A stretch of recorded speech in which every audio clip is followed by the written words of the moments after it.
윤누가 선교사님께서 함께 예배를 드리면서 말씀을 전하십니다. 우리 윤누가 선교사님은 주보에도 적혀 있듯이 성경 번역 선교회 한국 대표로 사역하고 계십니다. 성경 번역 선교사로서 하시다가 지금 대표를 맡아서 국내에 계시는데 다시 또 끝나면 그 번역 현장으로 돌아가시게 된답니다. 우리 귀한 사역의 김경옥 선교사님, 정영호 홍숙래 선교사님도 같은 소속으로 이 일들을 같이 감당하고 기쁨으로 열매들을 거두게 된 것을 참으로 감사드립니다. 우리 윤누가 선교사님 나오셔서 말씀 전해주시겠습니다. 세상의 복, 하나님의 백성.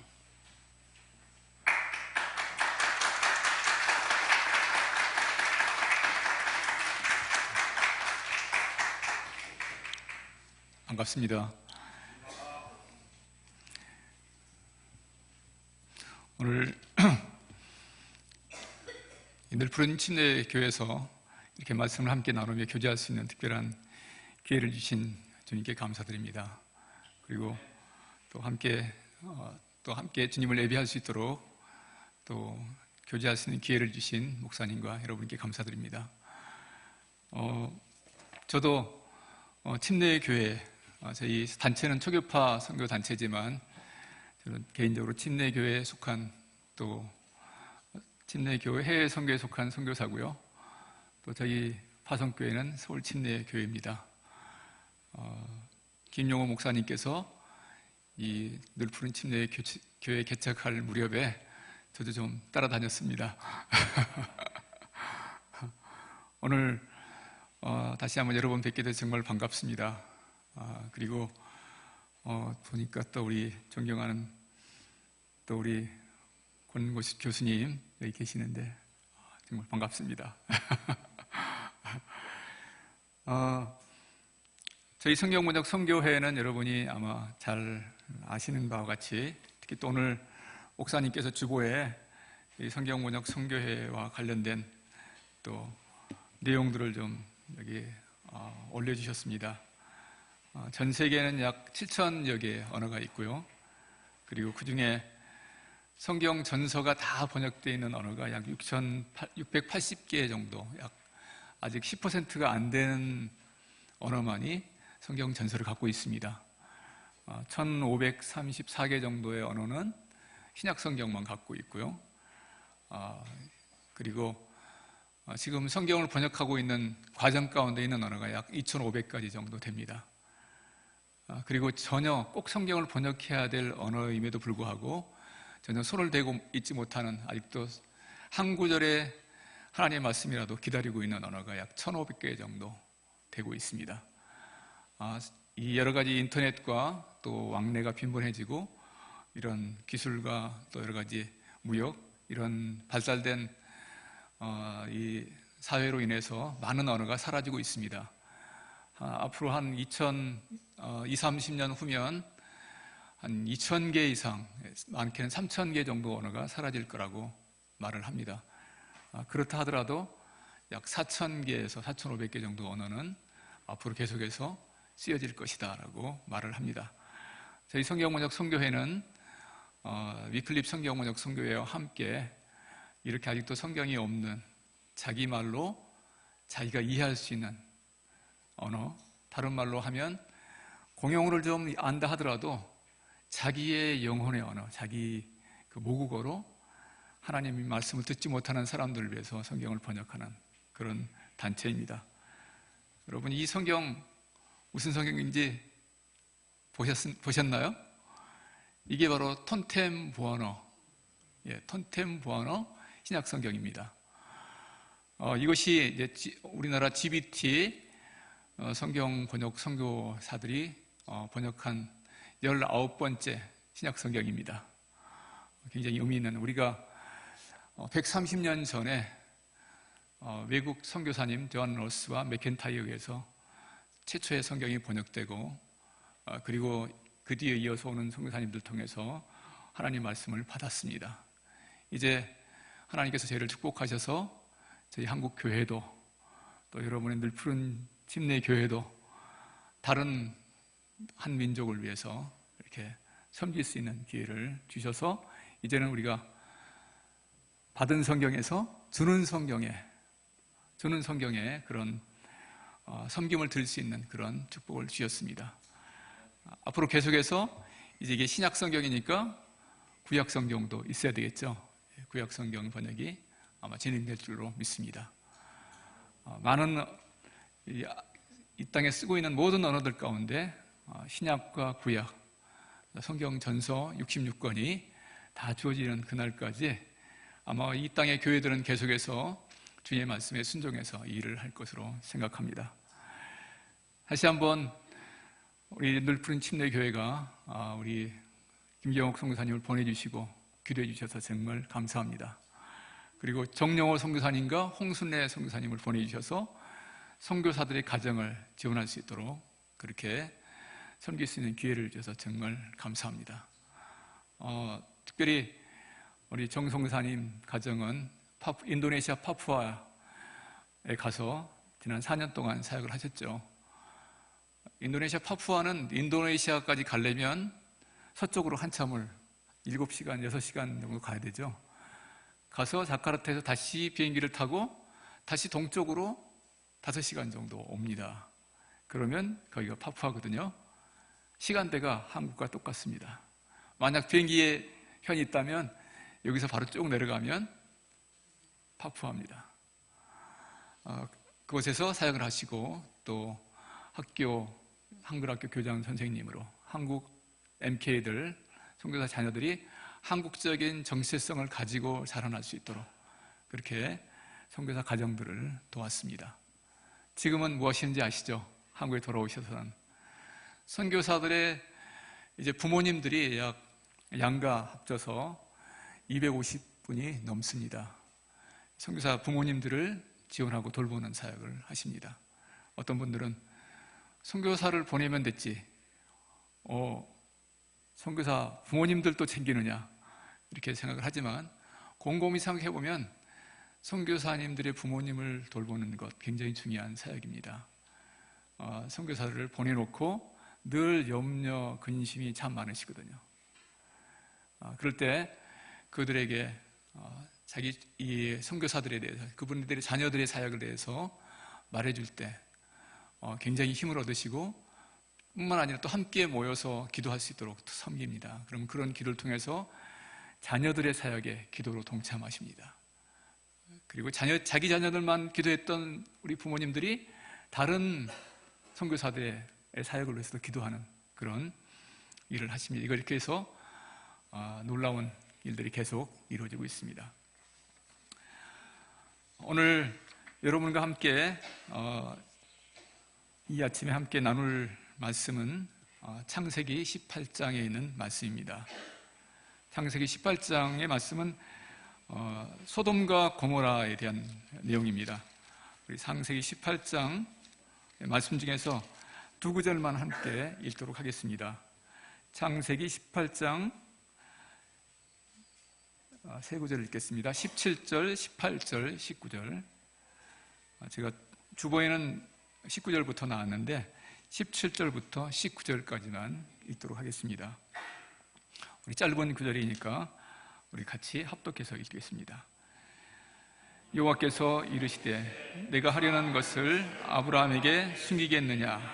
아브라함은 강대한 나라가 되고 천하 만민은 그로 말미암아 복에 받게 될 것이 아니냐? 내가 그로 그 자식과 건속에게 명하여 여호와의 도를 지켜 의와 공도를 행하게 하려고 아브라함을 택하였나니 이는 나 여호와가 아브라함에 대하여 말한 일을 이루려 함이니라. 아멘. 18장에 있는 내용이 소돔과 또 고모라, 멸망받은 도시에 대한 얘기라고 우리가 잘 알고 있죠. 이제 이 앞에 18장의 이제 앞에 부분을 보면은 아브라함과 하나님 여호와께서 아브라함에게 말씀하시는 친근한 대화의 내용이 나옵니다. 아브라함이 장막 앞에 앉아 있다가 세 사람이 지나가는 것을 보고서 그분들을 집으로 영접합니다. 식사를 하고 가시라 이렇게 영접을 하시죠. 그래서 잠시 기다리야 하고 정성껏 이제 식사를 준비해서 이제 대접을 합니다. 그럴 때 하나님께서 문득 이런 말씀하십니다. 내년 이맘때 사라가 아이를 낳을 것이다. 그 말을 했을 때 사라는 그 말씀을 믿을 수가 없었습니다. 그러고서 장막 뒤에서 이렇게 웃습니다. 내가 지금 나이가 얼마인데, 내 남편은 지금 100세가 다 되는데 내게 무슨 이런 일이 있을까라고 웃습니다. 그때 하나님께서 왜 웃느냐, 여호와께 능치 못할 일이 있겠느냐라고 이제 말합니다. 그때 사라가 뭐라고 말합니까? 웃지 않았습니다. 여호와께서 뭐라 하십니까? 웃었느니라. 이 대화를 가만히 보시면 얼마나 친근하게 가깝게 대화하고 있는지를 볼 수 있습니다. 창세기 12장에서 부름받은 아브라함, 그리고 이제 그 후로 25년 가까이 흘러서 이제 이 하나님과 동행하는 삶을 살았던 아브라함과 사라, 이들이 하나님과 얼마나 가깝게 지금 교제하고 있는지 보여주고 있습니다. 물론 처음에는 그분이 말씀하신 분이 여호와 하나님인 줄 몰랐지만 그러나 나중에 이해하게 됩니다. 하나님께서 말씀하시기를 여호와께 능치 못할 일이 있겠느냐라고 반문하시면서 꼭 내가 약속한 그 자녀가 내년 이맘때 태어날 것이다라고 합니다. 이렇게 해서 이제 축복과 또 약속을 상기시키시는 말씀을 한 다음에 길을 떠납니다. 그리고 두 사람의 천사는 먼저 소돔을 향하여 가고 잠시 여호와 앞에 아브라함은 서서 대화를 합니다. 문득 마치 이 장면을 가만히 생각해 보면 앞으로 가시다 말고 잠시 딱 멈춰서 한마디를 하죠. 내가 하려고 하는 일들을 아브라함에게 숨기겠느냐? 어떤 주석학자는 이것을 속갯말로 혼자 하셨던 그런 말이다. 그리고는 돌아서서 마치 아브라함에게 그 뜻을 전하고 있습니다. 마음속에는 하나님의 계획, 하나님의 의도를 아브라함에게 알려주는 것이었습니다. 18절의 내용은 이렇습니다. 아브라함은 강대한 나라가 되고 천하 만민은 그로 말미암아 복을 받게 될 것이다. 그래서 아브라함에 대한 약속이죠. 아브라함이 강대한 나라가 되고 천하 만민은 그로 인하여 복을 받게 될 것이다 라는 것입니다. 그래서 천하 만민이라는 말을 여긴 천하 만민이라고 표현했지만 또 다른 데는 열방이라고도 그렇게 얘기를 하죠. 또 여기서 이 만민이라고 하는 그 표현이 이 구약과 신약에서 아주 독특하게 표현되고 있는 말씀입니다. 그것을 다른 말로 바꿔서 족속이라고 하죠. 족속들. 족속은 한 민족, 하나의 언어와 또 문화, 자기의 정체성을 함께 공유하고 있는 그런 사람들을 가르쳐서 족속이라고 표현합니다. 사람들은 세상을 어떻게 보냐면 보통 우리가 전 세계, 그럼 세계 지도를 이렇게 놓고서 거기에 지도를 보면 이렇게 나눠져 있습니다. 각 나라로 나눠져 있죠. 대한민국, 일본, 중국 이렇게. 그러나 이것이 바로 정치적인 구분을 통해서 보는 거라면 성경은 이렇게 나누기보다는 사람들을 민족으로, 족속으로 봅니다. 여러분 세상에 몇 개의 족속 정도 되겠습니까? 몇 개 정도 이런 구분을 갖고 있는 사람들이 살겠습니까? 랄프 윈터라는 성경학자는 1974년에 말하기를 이 땅에는 약 24,000개의 족속들, 이런 동질 그룹으로 되어 있다라고 말을 했습니다. 이것이 굉장히 성경에 대한 굉장히 큰 변화를 가져온 것입니다. 우리는 보통 선교사가 중국에 가면 중국의 모든 사람들의 대상으로 사역할 거라고 생각하지만 중국이란 거대한 이 나라 안에는 공식적으로 50개 이상 또 비공식적으로 300개 이상의 언어가 사용되고 있습니다. 아무리 중국어, 표준어, 만다르는 언어로 복음을 전한다 하더라도 자기의 소수부족고 자기 언어로만 이해하는 사람들에게 있어서는 그 만다르를 이해 못하는 거죠. 지금까지 오랫동안 선교 사역이 지나오면서 이렇게 공용어로 복음을 전한다면 그 지역에 그 나라가 복음화 될 것이라고 생각했습니다. 그러나 시간이 지나면서 문제를 발견합니다. 공용어를 이해 못하는 사람이 그 안에 있다는 것을. 인도에, 인도네시아에, 또 중국에, 이란에, 중앙아시아에, 심지어는 저희가 일했던 우즈베키스탄에 이렇게 그 언어를 이해하지 못하는 사람, 공용어로 아무리 말해도 설사 일부는 이해한다 하더라도 자기의 마음속에 자기 마음을 터치하지 못하는, 우리나라도 그렇지 않습니까? 우리 거의 대부분 다 표준어가 다 이해하죠. 그렇지만 더 속 시원하게 딱 가슴에 닿는 언어는 자기 고향에서 쓰는 말, 그렇죠? 전라도 말로, 아니 경상도 말로, 북한에서 오신 분은 북한 사투리로 딱 들었을 때 뭔가 가슴이 탁 뚫어지는 것 같은 그런 느낌을 받지 않습니까? 언어라는 것은 바로 그렇습니다. 그 언어에 정신이 들어있습니다. 세계관이 들어있습니다.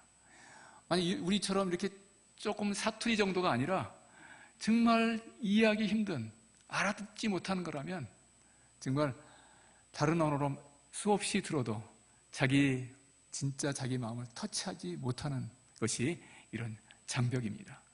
세상에 약 7,000개 정도의 언어가 있다.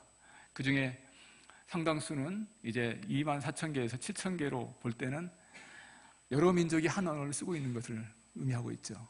7,000개 정도의 언어를 쓰는 사람들은 서로 이해하지 못하는 그런 부분이 많다는 것입니다. 이런 한족속, 한민족, 한민족이 복을 받게 될 것이다 라는 것이 아브라함에게 하신 약속입니다. 그러면 우리가 이제 앞으로 성경을 읽을 때 족속이란 말을 읽으시면 그냥 지나치면 안 되시겠죠? 한 언어, 한 공동체, 그 사람들이 이해하는 언어로 다가가지 않으면 안 된다는 그런 아주 평범한 진리를 알게 될 것입니다. 성경은 끊임없이 이렇게 번역되어 왔습니다. 구약은 히브리어로 되어 있고요. 그런데 히브리어를 쓰는 사람들이 점점점 줄어들기 시작했을 때 그 구약은 당시의 사람들이 이해하는 언어로 번역됐습니다. 이것을 70인역 성경이라고 부릅니다. 예수님이 오시기 전에 약 한 250년 전에 이것이 번역되어서 당시에 살고 있는 유대인들이 그 언어를 썼습니다. 예수님이 오셨을 때 이미 그 시대는 새로운 시대가 됐습니다. 당시에 대부분의 지중해 지역에 있는 사람들이 헬라어를 썼습니다. 그러자 신약 성경은 헬라어로 기록됩니다. 끊임없이 각 사람들이 쓰고 있는, 각 민족이 쓰는 언어로 번역되기 시작한 것이죠. 이것은 마치 예수님께서 여호와 하나님께서 사람이 되셔서 우리 가운데 오셨던 것과 비슷합니다. 하나님은 이렇게 말하지 않습니다. 내가 있는 곳으로 올라오라, 내 언어를 배우고 내 것을 배우라라고 하지 않고 하나님이 직접 우리에게 오셔서 우리 각 사람의 있는 자리에서 주님을 알 수 있도록 하셨습니다. 그런 의미에서 성경 번역은 성육신의 사역과 유사합니다. 물론 성경을 번역하기 전에 성경 번역보다 더 중요한 것은 우리의 삶으로 성경을 번역해야 된다는 말을 우리는 종종 합니다만, 그러나 이렇게 하나님께서 주신 이 언어를 통해서 말씀이 전해져야 함을 알 수 있습니다. 소돔에 대한 얘기를 조금 더 드리면, 소돔은 이 세상을 상징하는 곳이다라고도 할 수 있습니다. 소돔과 고모라는 멸망을 받았습니다. 요단 골짜기의 그 곳에 5개의 도시가 있었습니다. 소돔, 고모라, 스보임, 아드마, 소왈. 그 5개 도시 가운데 4개 도시는 소돔과 고모라와 함께 사라지고 소왈만 남게 됐죠. 이 소돔은 당시의 사람들에게 있어서 가장 아름다운 곳, 누구나 가서 살고 싶은 곳, 모든 게 풍족하고 넉넉하고 그 다음에 화려한 곳이었습니다. 그곳을 따라간 사람이 있죠. 롯이 그쪽으로 갔습니다. 그러나 그곳은 화려하고 또 풍족하고 편리하고 아주 인간의 쾌락을 마음껏 할 수 있는 그런 곳이지만 그것은 하나님의 심판의 대상이 되는 곳이었습니다. 온갖 폭력과 그리고 부도덕과 악행이 그곳에 저지르고 있었습니다. 화려함 뒤에 있는 어두움과 같습니다. 아마도 가나안 시대 때 모든 도시들은 소돔을 향해서 소돔과 같이 되고 싶은 그런 화려함을 경험하고 싶은 사람들로 가득했다고 생각을 합니다. 마치 우리가 살고 있는 이 시대에 어떻습니까? 더 편리하게, 더 부유하게, 더 풍족하게, 더 아름답게, 더 건강하게 이렇게 가지 않습니까? 우리가 마치 살고 있는 이 땅이 만약 이렇게만 계속해서 간다면, 저게 더 자기의 쾌락을 추구하는 것을 방향으로 간다면 이 땅은 곧 멸망할 것입니다. 그런데 이런 소돔이 있는 그 땅, 또 소돔을 향해서 가고 있는 이 가나안 그 땅에 하나님이 한 사람을 택하셨습니다. 아브라함을 택하신 것이죠. 그리고 아브라함의 후손들을 택하셨습니다. 그리고는 이 죽어가는, 이 멸망을 향해서 가는 그 세상의 해답으로 아브라함을 거기에 두셨습니다. 따라서 이 세상을 위한 하나님의 계획은 하나님의 사람이라고 할 수 있습니다. 하나님의 사람 아브라함을 선택해서 세상을 복주겠다고 했습니다. 세상을 복주기 전에 아브라함의 약속에 내가 너를 복을 주겠다. 너는 복의 근원이 될 것이다 라고 했습니다. 그 약속은 아브라함에게만 한 것이 아니고 아브라함에게 적어도 4번 이상 반복하시고 그의 후손 이삭에게, 야곱에게, 이어서 이스라엘에게 계속해서 약속하십니다. 그리고 나서 아브라함의 믿음을 따라 사는 모든 사람들, 예수 그리스도를 통해서 구원을 받고 아브라함과 같은 믿음으로 하나님을 섬기는 모든 사람들에게 이 약속이 주어졌습니다. 창세기 22장 18절에 보면 내 씨로 말미암아 천하 만민이 복을 얻을 것이다. 신약은 내 씨에 대해서 말하면서 이 내 씨는 복수가 아니라 단수다. 이 씨는 예수 그리스도를 가르친다. 예수 그리스도로 말미암아 천하 만민이 복을 얻는다. 그리고 이것을 더 확대해서 이 믿음으로 들어온 모든 사람들, 저와 여러분, 그리스도 안에 있는 사람들, 하나님의 백성을 통해서 이 세상은 복을 받게 된 것이라고 했습니다. 이 구원이란, 이 복이라는 말을 오해하시면 안 됩니다. 이 복은 우리가 생각하는 그 복과 좀 차이가 있을 수 있습니다. 모든 것이 잘 되고 건강하고 풍족하고 또 모든 어려움들이 없는 그것을 복이라고 말하지는 않습니다. 이 복은 하나님의 백성이 되는 것, 죄와 사망로부터 구원받은 것, 하나님의 뜻을 행하는, 하나님의 뜻을 이루는 하나님의 백성이 되는 것을 가르치고 있습니다. 따라서 오늘 신약 성경의 용어로 이것을 바꿔 말한다면 뭐라고 할 수 있냐면 구원이라는 말로 바꿀 수 있습니다.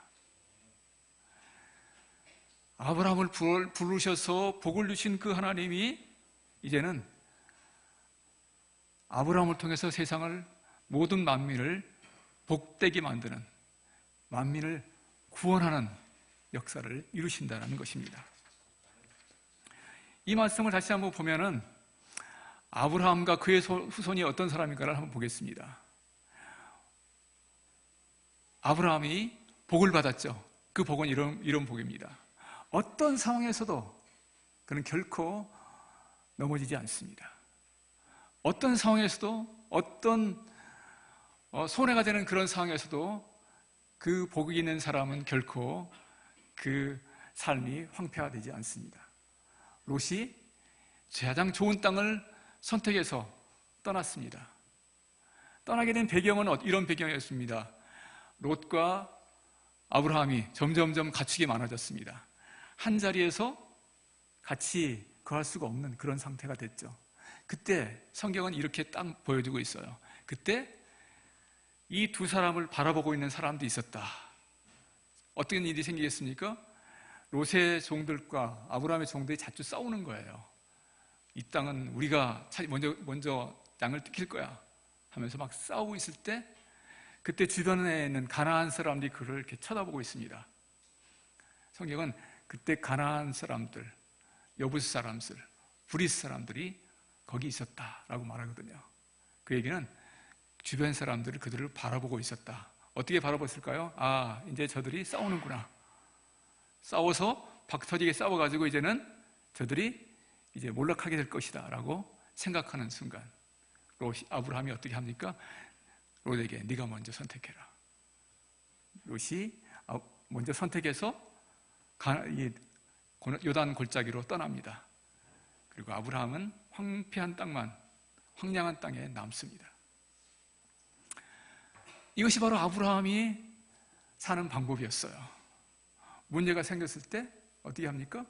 자기 것을, 자기 몫을 차지하려고 하지 않고 자기 조카에게 양보하는, 이것이 아브라함이 보여준 삶이었습니다.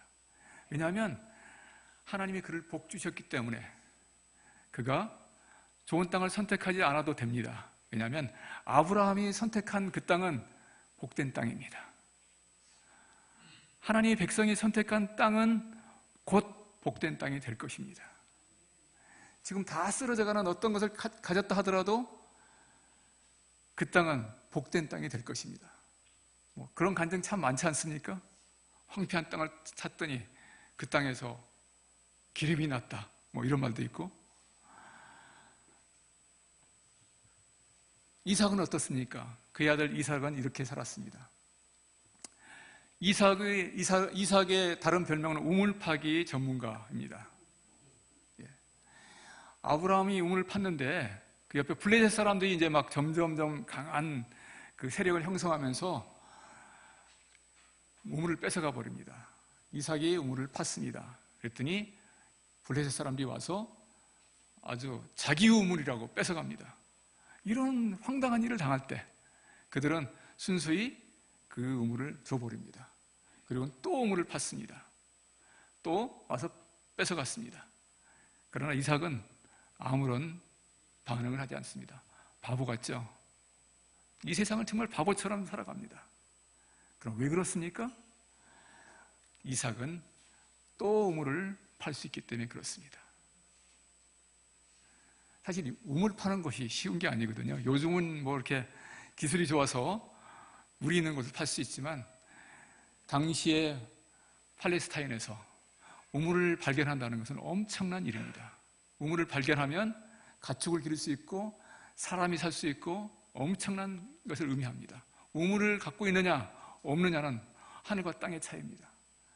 평생 동안 하나의 우물을 파기도 힘든 그런 상황에서 이삭은 우물을 계속 팝니다. 뺏기면 또 파고 뺏기면 또 팝니다. 몇 개나 팠겠습니까? 7개 팠습니다. 그래서 그 곳 이름을 부에르쉐바, 7개의 우물이라는 이름의 땅이 되었고 도시가 되었습니다. 이것이 바로 하나님의 백성이 받은 삶입니다. 지금 손해가 돼도 문제가 없습니다. 왜냐하면 하나님이 다른 방법으로 회복시킬 것입니까? 이런 복이 아브라함에게 주신 복이고 아브라함의 후손에게 주신 복이고 같은 믿음을 따라 사는 여러분과 제게 주신 복입니다. 이것을 단순히 그냥 물질적으로만 이해하지 마십시오. 이 복을 주신 것은 주님의 의도가 있기 때문입니다. 우리가 사는 이 세상, 우리가 사는 이 땅에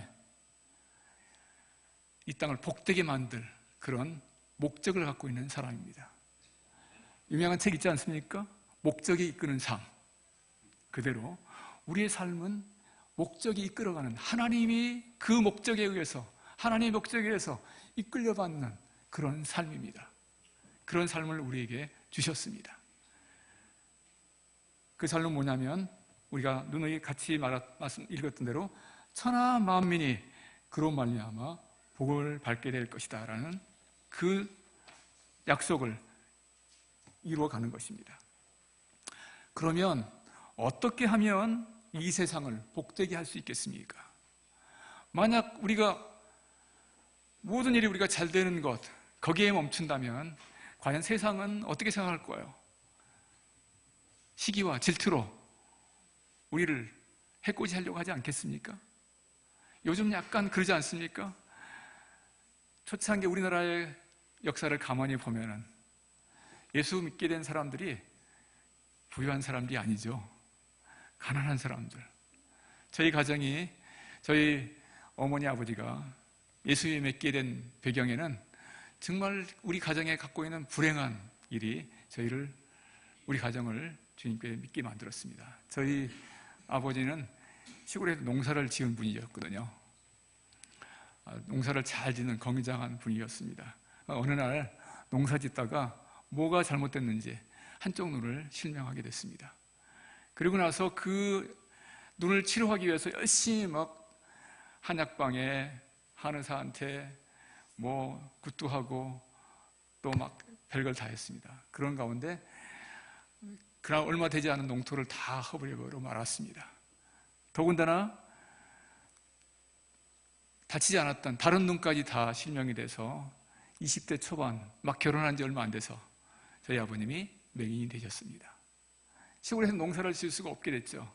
저희 아버지가 시골에서 농사를 지을 수 없으니까 무작정 서울로 왔습니다. 서울로 와서 거리에서 살았습니다. 길거리에서 거의 뭐 구걸을 하다시피 살게 됐습니다. 저희 어머니는 이제 시골에 남아서 할머니랑 같이 살아가는데 온 동네 사람들, 윤가들이 사는 동네에서 그 며느리가 잘못 들어와서 남편이 건장한 젊은이가 저렇게 됐다라고 하면서 온갖 구박을 받았습니다. 몇 번이나 저수지에 들어가서 자살을 하려고 시도를 했습니다만 그때 마침 저희 형님이 태어나셔서 갓난 아기가 있었습니다. 차마 죽지 못하고 살아남았습니다. 그럴 때 저희 동네에 예수 믿는 분이 한 분 계셨어요. 그분이 오셔서 자네가 예수 믿어야 사네라고 말했습니다. 그래서 그것이 소망이 돼서 그 읍산 할머니라는 분을 따라서 가서 예수님을 믿고 저희 교회 최초 우리 동네 교회 멤버가 됐습니다. 이렇게 해서 우리 가정이 믿게 됐습니다. 저희 아버님은 어떻게 믿게 된지 아세요? 길가에 그날도 구걸을 하는데 어떤 사람이 저희 아버님을 붙드셨습니다. 그리고 하는 말이 당신 예수 믿으시오 그랬어요. 하나님을 믿어야 삽니다. 우리 아버지가 화를 냈습니다. 만약 하나님이 계시다면 왜 내가 이렇게 됐겠습니다. 막 하면서 이제 분노를 하니까 그분이 하는 말이 당신은 그래도 양손이 멀쩡하지 않소. 두 발로 걸어 다니시지 않소. 나는 한 손이 없고 한 발이 없어. 나도 맹인이요 라고 말했어요. 그때 저희 아버님이 마음이 열렸습니다. 그리고는 그분을 따라서 교회에 나가게 되고 예수님을 믿게 됐습니다. 그분이 누구냐면 이동원 목사님이세요. 우리 이동원 목사님 말고, 우리가 알고 있는 목사님 말고. 만약 우리 가정에 어느 날 저희 아버님이 그렇게 말했습니다. 내가 맹인이 되지 않았다면 나는 하나님을 알지 못했을 것이다. 그리고 저희 아버님은 맹인 사업을 하셨어요. 같은 맹인들을 모아서 함께 살면서 맹인들의 공동체를 이루어서 살았습니다. 아마 여러분 한 분 한 분의 삶 가운데도 그 불행이 없었다면, 그 역경이 없었다면 주님께 돌아오지 못했을 분들이 많이 있을 것 같다라는 생각합니다. 그래서 그이 때문에 더 많이 기도하고 주님께 나오게 된 거죠. 지금부터 선교지에 많은 사람들이 주께 돌아올 때 그들이 보통 정말 바닥에 있는 사람들, 삶이 다른 방법으로 해결할 수 없는 그 사람들이 주께 먼저 돌아옵니다. 하나님이 축복하십니다. 그리고는 오늘날 이 땅 대한민국처럼 세계 7의 강국이 된 나라, 세계가 배우고 싶어하는 나라, 그리스도인들이 이젠 전반적으로 사회의 중류층을 이루는 그런 나라. 만약 이거 여기까지만 됐다면 이것은 반쪽밖에 되지 않습니다. 이제는 한 걸음 더 나아가야 할 그럴 필요가 있습니다. 왜냐하면 여기에는 목적이 있기 때문입니다. 아브라함에게 복 주시고 아브라함 한 사람, 이삭, 야곱, 이스라엘, 이 사람들이 잘 되어서 세계에서 최강의 나라가 돼서 세계를 지배하는 나라, 그런 나라가 되는 것이 하나님의 뜻이 아닙니다. 저와 여러분을 부르셔서 이 땅에서 잘 살고 리더십을 행사하고 다른 사람을 지배해서 사는 그렇게 만드는 것이 하나님의 뜻이 아닙니다. 이제는 두 번째 목적이 있습니다. 다른 사람들, 다른 민족을 복되게 하는 것. 마치 여러분이 기도와 지원을 통해서 이 톤텐부아나 사람들도 하나님을 알게 됐던 것처럼,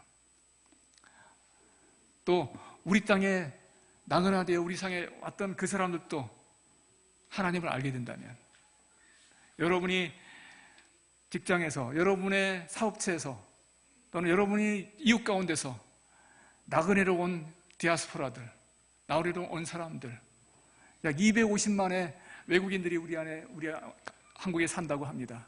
유학생들, 아니면 외국인 노동자들, 다문화 가정들, 이 사람들은 우리가 선교지라는 곳에 가야지만 만날 수 있는 사람들이, 하나님께서 그 사람들을 이쪽에 보내셨습니다. 우리가 만약 하나님의 말씀을 따라서 선교적인 삶을 산다면 이 사람들이 우리의 기도의 대상이 될 것입니다. 우리가 그들을 섬길 수 있는 기회가 될 것입니다. 선교사가 많은 훈련과 많은 또 시간을 들여서 또 선교사로 부름받아서 가서 겨우 만날 수 있는 그 사람들이 이제는 우리가 땅에 살고 있는 이 땅에 들어와서 우리 이웃 가운데 있다는 것은 무엇을 의미합니까? 이제는 오늘날 이 시대에는 어디론가 가는 것만이 선교가 아니고 모든 곳에서 모든 곳으로라는 그런 선교처럼 우리가 서 있는 곳에서도 선교적인 역할을 할 수 있는 그런 시대입니다. 하나님이 우리에게 특별한 기회를 주셨습니다. 여기에 말씀하시기를 19절을 한번 같이 읽어보겠습니다. 시작. 19절. 내가 그로 그 자식과 권소에게 명하여 여호와의 도를 지켜 의와 공도를 행하게 하려고 그를 택하였나니 이는 나 여호와가 아브라함에 대하여 많은 일을 이루려 하심이라. 아멘. 이게 이렇게 아브라함을 복되시 하게 한 이유가, 그를 부르신 이유가 있다라고 하시죠. 그건 뭐냐면 그로 하여금 여호와의 도를 지켜 의와 공도를 행하게 하려고 했다. 이것은 다른 말로 표현하면 하나님의 말씀대로 살도록, 하나님 말씀대로 사는 것, 그것이 뭐냐면 세상 사람들이 하나님이 계시구나, 저 사람을 보니까 하나님이 계시구나라고 알게 된다는 거예요. 아브라함의 삶 가운데 한 예가 있습니다. 아브라함이 블레셋 사람으로부터 고난을 당했죠. 또 이삭도 고통을 당했습니다. 어느 날 블레셋 왕이 아비멜렉이 군대 장관을 데리고 이삭을 찾아왔습니다. 마치 전쟁이라 할 것처럼 찾아왔습니다. 그리고는 하는 말이 뭐라 그러냐면 여호와께서 당신과 함께한 것을 알겠다, 그겁니다. 그러니까 우리 약조하자. 너는 나를 해하지 말고 나도 너를 해하지 않겠다. 이삭의 삶을 본 주변 블레셋 사람들이 하나님이 저 사람과 함께 하는구나라고 알게 됐다는 겁니다. 하나님의 백성은 여호와의 증인들입니다. 그들은 삶으로 보여주는 것입니다. 하나님이 계시다는 사실을 보여주는 것이죠.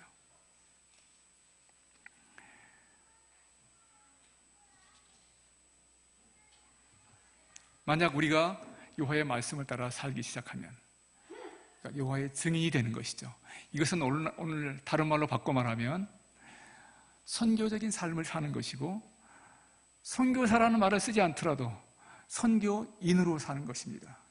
제가 2주 전에 포럼에 참석해서 이런 말을 들었습니다. 오늘 이 시대에는 풀뿌리 선교 시대다. 정통적인 선교가 점점점 쇠퇴하는 이 시대, 이제는 다시 풀뿌리 선교가 일어나야 된다라고 하면서 모든 그리스도인들이 선교적인 삶을 살고 선교인으로서 살아야 된다라는 그런 포럼을 참석했습니다. 그러면서 그런 삶을 사는 여러 많은 분들이 와서 함께 나누는 그런 얘기를 들었습니다. 아마 이것은 어려운 것이 정말 아닙니다. 여러분이 마음을 조금만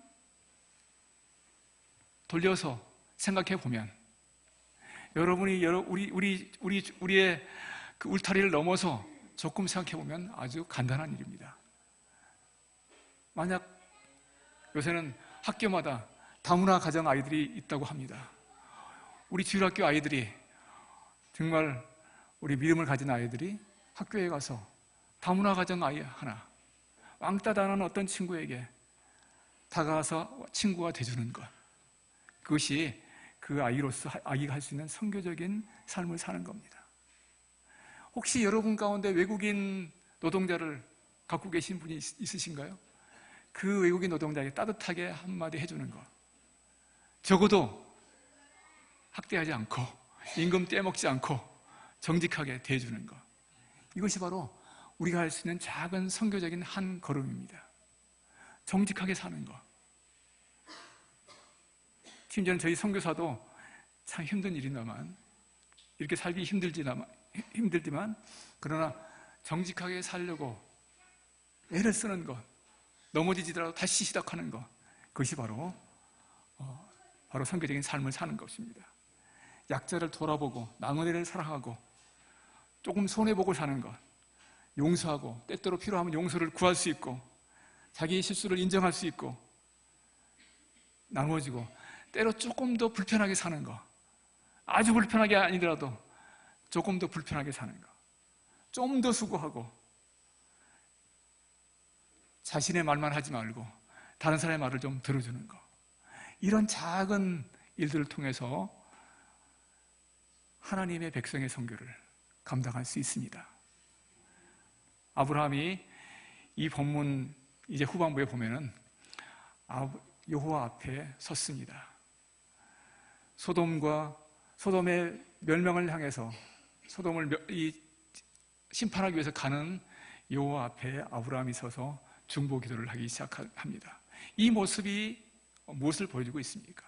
오늘 우리가 사는 시대, 만약 우리가 사는 이 시대가, 이 세상이 소돔을 향해서 가고 있는 그런 세상이라면 우리는 어떻게 해야 되겠습니까?